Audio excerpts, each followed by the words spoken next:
So I'll just use this little window of sunshine here. Haven't got long. And this video is about, I guess it's about communism, society, Greece, and just some little thoughts about some stuff that's been in the news recently. I watched the full interview of Varoufakis, the new finance minister of Greece, talking with Schäuble in the interview when they came over to Germany after they got recently elected. And I quite liked what the guy was saying. It was like a fresh breath of wind, and it sounded like somebody talking honestly for a while instead of listening non-stop to the lies of politicians. And they're quite far left, this party, I think, possibly even Marxist, and a lot of the stuff he was saying showed a kind of a Marxist ideology. But the reason I'm interested in it is because I spent quite a few years in Greece working at the lowest level of society, doing the rubbish jobs that refugees do, picking oranges, working on farms, stuff like that. And the first time I went down to Greece, we were working in the orange fields, and there was lots of work to do, and we would pick oranges and load up the truck with oranges. Then we would go to the weighing station, weigh the oranges, and then we'd drive down to the docks, to the harbour, and we'd load the oranges onto Russian ships. And the harbour was absolutely full with Russian ships all winter long, because Russia wanted oranges, the Greeks had oranges, the Greeks sold the oranges, and everyone was happy. And it was a good place for the Russians to collect their oranges, because they could just nip down through the Black Sea, through the Dardanelles and down to Greece, load up with oranges, sail back again, and then sail back for more oranges. And it all seemed to work okay. Then a year later, the next time I went down to Greece for the season, all the Russian ships were gone out of the docks because Greece had joined the common market. And so we went out to the orange fields, picked all the oranges, loaded them onto the trucks, drove the trucks to the weighing station, weighed the trucks. The Greeks got paid, and then we'd drive the oranges up into the mountains and tip all the oranges down the mountainside into the river. And there was whole mountainsides covered with rotten oranges. And it does something to your soul to do that. And I don't know if you've ever tried a Greek orange. You'll find the Greek orange is far superior to the ones we usually get in Europe. They taste delicious. But for some reason there was already infrastructure for Spain to deliver oranges to Europe, or Israel to deliver oranges to Europe, even though Israel wasn't in the EEC. You've got your Jaffa oranges. And so it seemed more sensible to tip the oranges down the mountainside. And at the same time, when we weren't picking oranges, we were planting new orange trees and new orange fields, because they were getting subsidies from the EEC to plant new fields, so they could harvest more oranges and throw more oranges down the mountainside. So that's one of the bits of madness. And Greece used to be a lovely place to be. It wasn't materially rich. It was quite poor.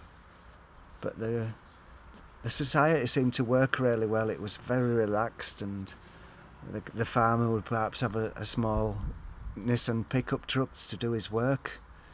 And he would be a happy guy when he's got a bunch of people like me doing the picking for him. But Greece joined, and everywhere all these new projects sprung up, widening the motorways, making new bridges, making it more car friendly. And when I look at Greece today now, I wonder if it's been, on the whole, a benefit to Greece. Because when you look at pictures of Athens now, it looks like Detroit. It looks like a shithole. Seems like the people go to the doctors and the hospitals don't have any simple drugs or hypodermics, and it's all seemed to have gone down into meltdown. And in a way, I think the Greeks have been used as an experiment. And since the Lehman thing, when all the markets imploded because of rich bankers fooling about with money and making pretend money and calling it bonds and selling that and dealing in bonds and futures and all that kind of stuff, where real money wasn't existing anymore. It was all this monopoly money kind of. And okay, fair enough. The Greeks got the motorways built, new bridges, and I think of the analogy with when you buy a printer, you buy the printer and it costs you nothing, the dirt cheap, but then afterwards you've got to buy the ink to put in the printer. And I sometimes wonder, in my cynical mind, if all these motorways and stuff that were built in Greece was to get people in cars, because a lot of countries make cars in Europe and they wanted a new market, and the motorways were the printer, which they got for free almost. And a car doesn't last forever. A car lasts for about 10 or 15 years, then you have to buy a new car, just like printing ink. And so the Greeks now are stuck with massive debts, austerity, and what did they get out of it really?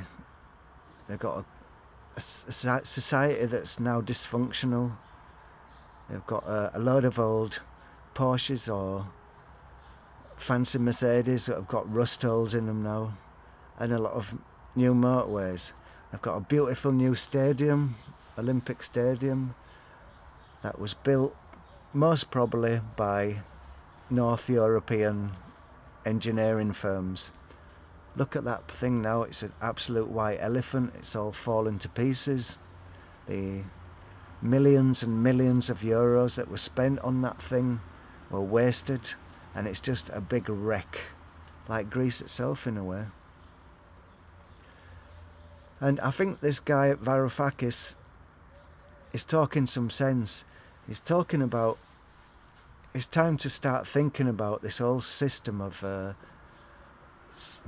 rentier class, taking dividends, people living on shares, super rich people, always refining the power so that more and more money goes into fewer and fewer hands.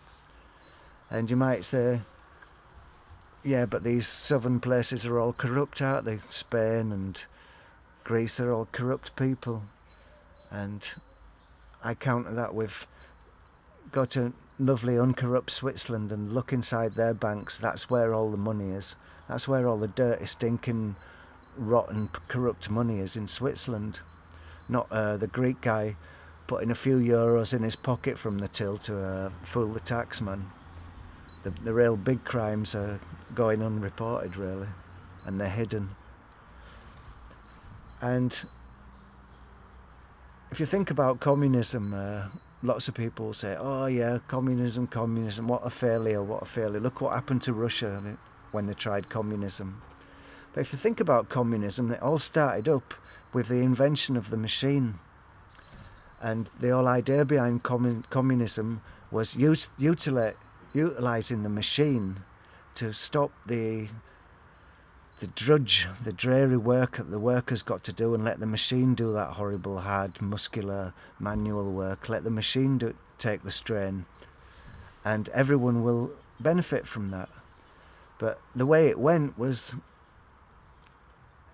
only the rich people ended up owning the machines, and any profit from having a machine all went to the person who owned that machine, and the machines weren't owned by the people themselves, so all the advantages of the machine, the money that it made, went to the class of people who owned the machines, and the only thing left over for the people who used to do the work was unemployment, living on the breadline. And getting absolutely no benefit from these machines whatsoever. So I'm thinking what the Varoufakis guy was saying, you've got to rethink it and think about machines today. The machines today are much more intelligent. We've got robots building cars and computers telling the robots what to do, and it could be a paradise on earth materialistically, because all you've got to do is put in the raw materials and let the machines and the computers do all the rest.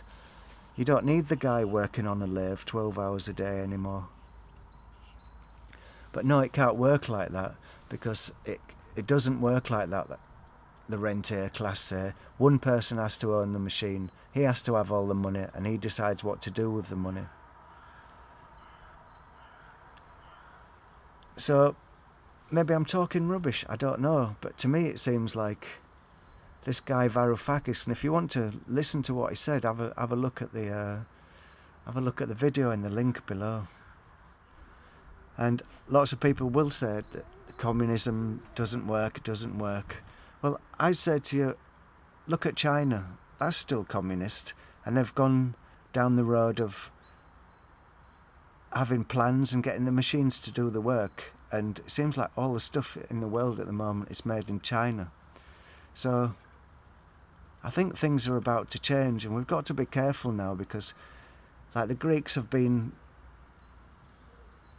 kicked down the road, like they're paying the bill for an experiment in a way, I think.